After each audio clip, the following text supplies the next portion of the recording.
Ah. Hello. Hi. Hi, everyone. Cheryl Arkle. Jane Tara. And this is our Better Reading B segment. Our monthly segment. We're just sitting here talking about our hair. Yeah, we were actually. It kind of came up and caught us by surprise. But welcome. Yeah, welcome. Where is everybody? Now, you all know it's Jane's favourite segment and my second favourite segment, because my what are you reading is my favourite segment. But what is it for you? Is it your favourite segment? Anyway, jump on. We're going to be talking about a few things. I'm going to start with Seeking Asylum. I love this book so much. Yeah. It's produced by the Asylum Seeker Resource Centre. Yeah. It's a collection of stories of Australian asylum seekers, and isn't it just fantastic? Yeah. I feel that this is B because it's about empathy and it's inspiring. Yeah. These people are really, really inspiring. And when you're talking about B books, it's not just self-help. It's reading and seeing the adversity that other people face, and it helps you face your own adversity and think that you're really lucky, actually, comparatively. Well, I think too. I think that when you're suffering in a way, it does help to know that there are other people out there that need as much help or more help than you do. Yeah. It puts it in perspective, doesn't it, really? It reading really a book does. Like that. It really does. My favourite heading, it's in this book, or shoutline. You're going to get emotional? Yeah, I am. All I wanted, this is Ralia is saying this, all I wanted was a life where I could fall asleep safely, go to school, and be treated the same. Yeah. Now, if that doesn't get you thinking, I don't know what does. It's a beautiful Christmas present, isn't it? I think. Gorgeous. People will sit and just take their time with it and read it and really be grateful for, because it's been a tough year for a lot of people. Absolutely. But, that's tough. That's tough. Okay, welcome everybody. Welcome, Debbie. Hi, Vivian. Vivian's currently reading The Heart's Invisible Furies for a second time this year and loving it. Okay, what are you going to talk about? Well, I think, let's sort of touch on just a few of the highlights of the year. I think this one early on, I'm showing this one. I think this was my favourite parenting book that came across the table, because it's parents, this is one thing you need to know, but it's actually dozens of things you need to know, because it's essays by, I think, probably at least 30 different essays in here by experts in their field, touching a whole range of parenting issues. And when it first came out, I did give it to a couple of my friends with younger kids, and I've actually just grabbed another couple of copies for Christmas. So this is, it's great, and it's by Sam Jockel and Kerry Ryan from Parent TV. So it's just a really great collection of parenting essays. I think Yvonne is asking, is this suitable for older kids, teen? Is that what you're asking, Yvonne? And I would say absolutely. Yes. Absolutely. Yeah. There are so many stories in here that are about young people as well. Yeah. They're just beautiful, really beautiful stories. I'd like to see that in every school library. I think that would be an amazing addition to school libraries. So if there's any teachers or librarians out there. Yeah. Yeah. It's just the most beautiful book, really short little stories about them and their lives. And as I said, really inspiring. Younger people, older people, all sorts of people. Yeah. But, people that just want to live a life. I love, this one's a good photo. I love that. Look at that. That's my kind of photo. Yeah. Pickles. Yeah. Pickles. Anyway, okay, I'm going to go on and I'm going to talk about one of my favourites this year, which was Isabella Lundy, The Soul of a Woman. I really enjoyed this. I listened to this on audio. Yeah, right. She read it on audio. She read it? Yes. Oh. And I really, really enjoyed it. I actually haven't read the actual book. I've listened to her. Yeah, okay. Her narrating the book. And then I interviewed her in a podcast, well, as you know. Yeah. And I love that podcast. Yeah. I often go back, and especially her definition of feminism. Yeah. And the intersection of so many of these movements and everything. Absolutely. Yeah. So I really love this, and I might be talking to her because she's got a fiction book coming out next year. And we're going to try and get her. We're trying to get you in the same room together, so that would be exciting. Wouldn't that everyone. Great? Yvonne says thank you for the tip. Jessie says hi Jessie. Janine, hi Cheryl and Jane. I love the fair What is that? Botanist by Sarah Sheridan. Now enjoying The Fossil Hunter by T. Cooper.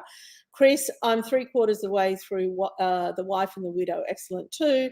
Marion, good afternoon, ladies. I'm listening to Magpie by Elizabeth Day. So this is our B section. Be Be well, be better, be inspired. So our self-development books and inspiring memoirs, really, and that's what you're holding now.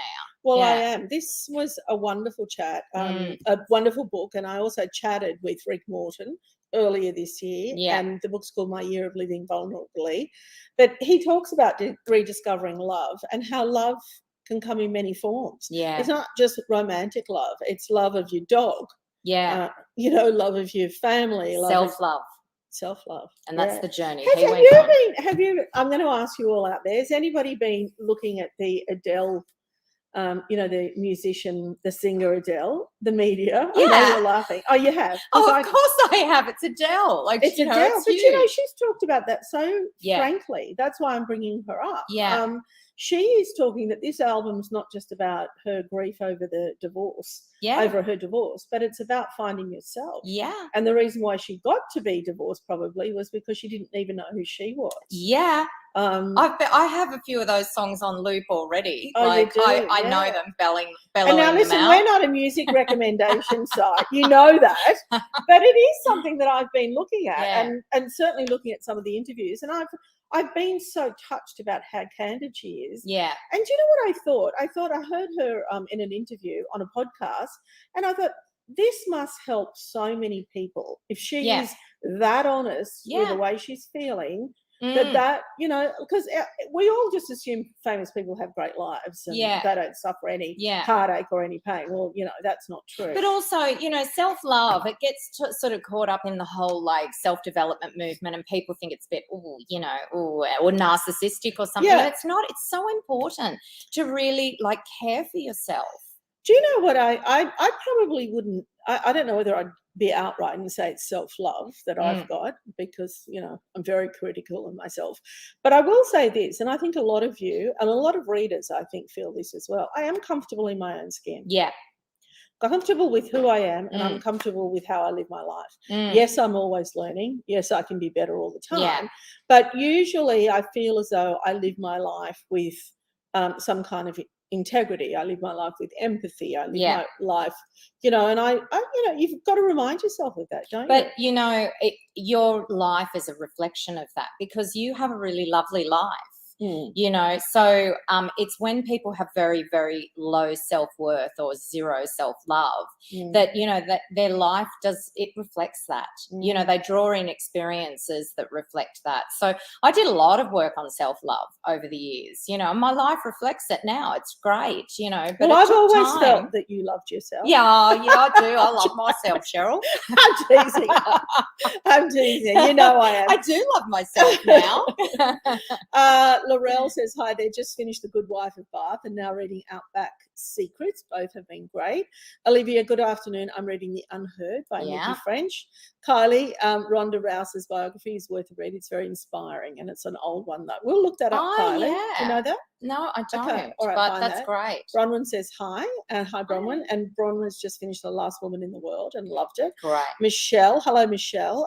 Finished Love Stories, so uplifting and a reminder of what's important in life. I'll read that over Christmas, actually. So that's Transport, isn't it? Yeah. Okay. What about another highlight of the year for me? And I'm bringing this one up because it's interesting, because if I was sort of naming my top 3 books, but it got me thinking. And it got me thinking about fear and how we approach fear, because, I think that's my big thing. It gets in the way of me. I get, anxious, or I wait until the kids get home late at night, or so it's that projecting what could possibly happen rather than just living in the moment. And I think Damien Cave's book Into the Rip is a great memoir about a family that had to learn to step out of their comfort zone. So I enjoyed that, because Damien and his family, he's the the journalist, or he set up the New York Times in Australia. I can't remember, chief. Bureau chief, yeah. Bureau chief, that's Yeah. his title. And he talks about that experience for him coming to live in Australia. I recorded an interview with him. I gave him a bit of a hard time in the first part but of he it. stepped up. He was there He for the really challenge. stepped up. But the good, reason yeah. why I'm mentioning it, I can't tell you how many of my friends sent me a text and said they love the podcast. Yeah. They love the banter. Yeah. I mean, he's a super smart He's guy. a super smart, and he really loves Australia. Him and his family I really felt love that it. he had a crush on this country. Yeah. I think Yeah. I said that in the podcast. Yeah, and a you really know. great view of it. So it's an Yeah. interesting podcast, actually. Yeah. Valentina, hi Valentina. She's reading Prisoner by S.R. White. Loving that so far. Kelly, hello, gorgeous ladies. We love that, Kelly. Thank you. Self-love is important. Yes. I'm hooked on your program. Reading The Promise by Damon Galgut, Booker Prize winner. Yeah. And loving it. Great. Okay. What else have Great. we got? Oh, Lola Berry. Oh, yeah. Wow. Fearlessly failing. I tell you what an uber confident failing person. You know what I mean? She's so ready to talk about the things that, you know, haven't worked for her. Yeah. And to talk about how we deal with that. And, you know, isn't failing part of learning? Yeah, but isn't it refreshing to have women out there, especially for younger women, hearing them go, yeah, I failed, and that's part of success, and that's part of, you know, being a better person. And yeah, great book. And also we've got a podcast with Yeah. her as well. She taught me so much when I chatted with her. Right. So I want to give a shout out to this one because I was so surprised at how much I loved and how much I learned. Like, I like to think that I, you know quite a bit about myself and about being a woman, and there were things in here that I learned. It was really good. So I've talked about this one with my girlfriends. The podcast is great. This is a companion to it. It's great for women of all ages. And Yumi was great. Some of you are going to remember this. 10 years ago, I was on TV doing The Circle with Yumi. Yes.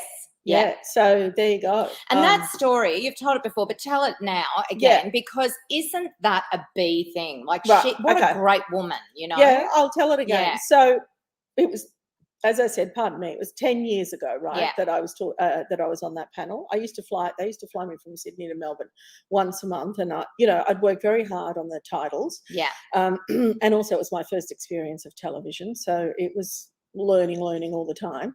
But Yumi didn't ever. She always felt that I wasn't reviewing the types of books that she likes to read.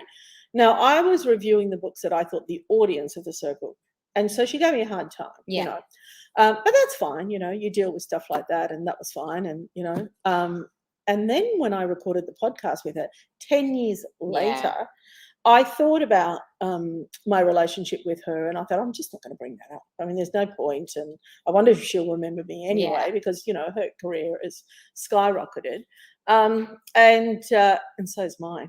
No, it has. Yes, it has to a certain degree. So anyway, do you know, Yumi? I don't think we recorded this, and we probably should have.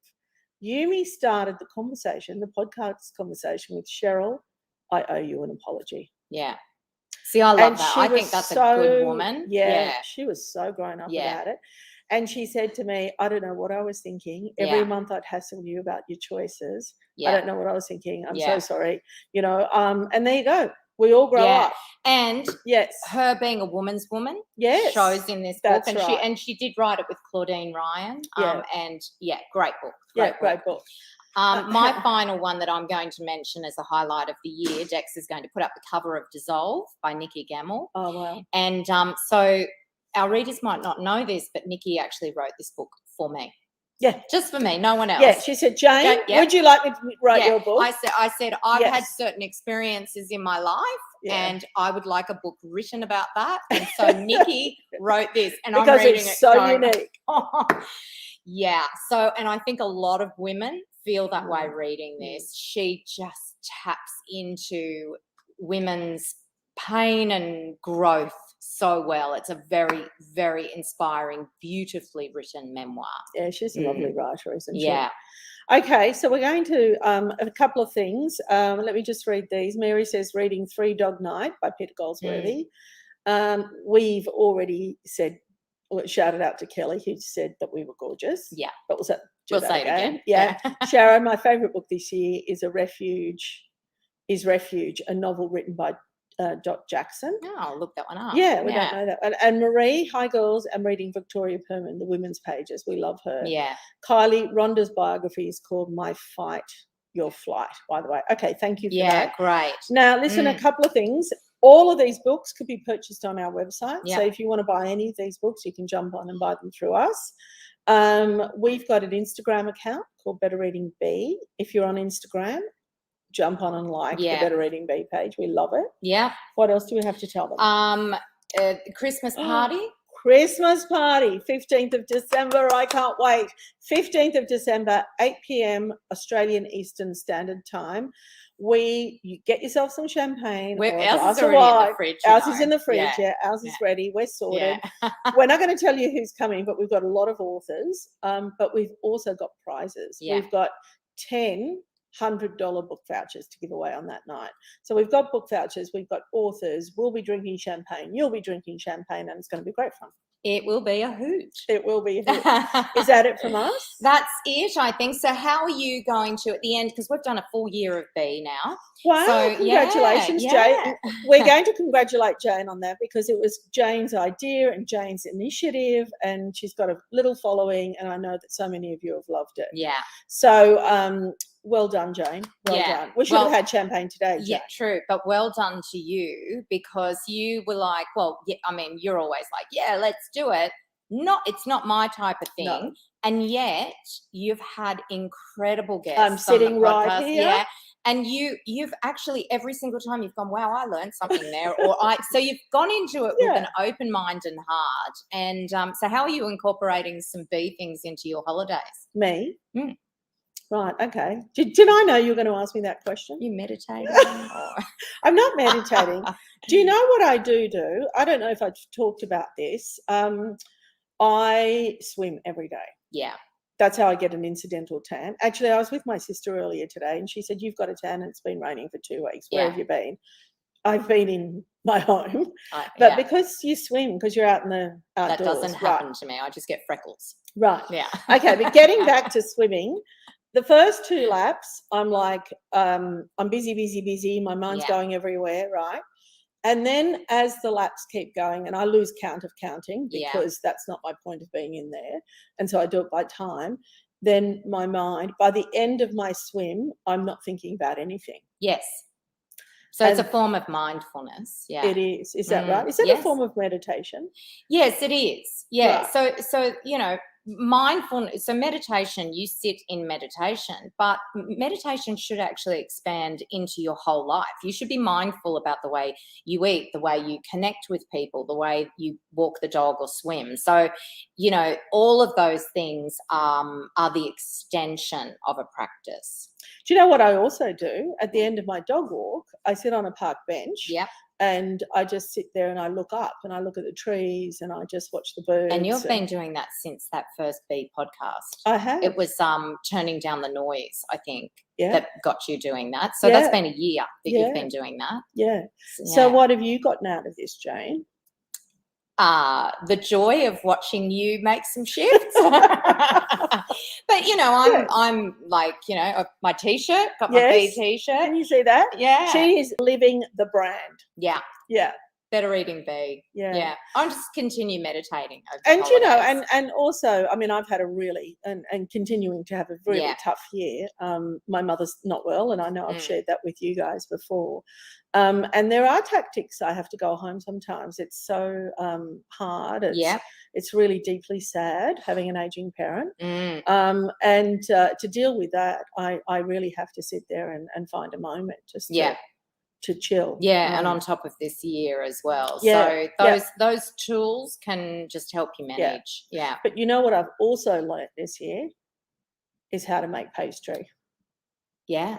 There you go. And that could be meditative as well. Oh, absolutely. There you go. Absolutely. There you go. Yeah. All right. Bye, everybody. We're going to go. See you later. You'll see B next year. Yeah. This is the last episode. See you next year. Take care. Bye. And see you.